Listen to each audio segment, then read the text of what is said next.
Okay guys,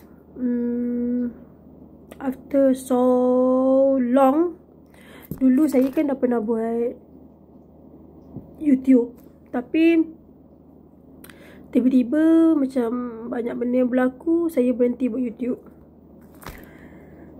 Now saya rasa saya macam nak comeback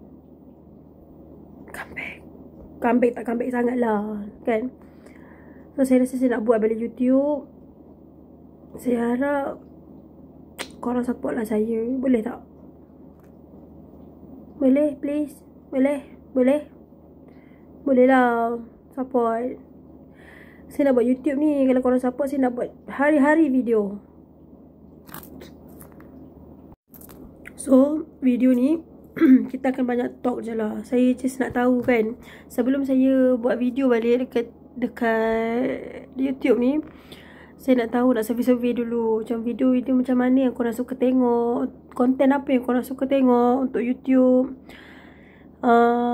dan video panjang ke, video pendek ke, macam mana.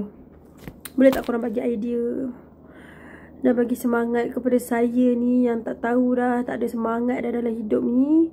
Saya lama tau menghilang dalam YouTube, macam banyak fokus dekat TikTok je. So sekarang saya rasa I have to buat kat sini. Macam tu. Bagilah semangat kat saya guys, supaya saya menjadi orang yang lebih berwawasan, yang lebih semangat, yang lebih produktif, dan lebih semangat lah untuk buat YouTube, untuk kongsikan apa-apa info ke, ilmu ke, macam tu. Tapi korang bagi idea tau kat saya, konten macam ni yang korang suka, dan konten macam mana yang korang harapkan untuk orang buat dekat dalam YouTube ni.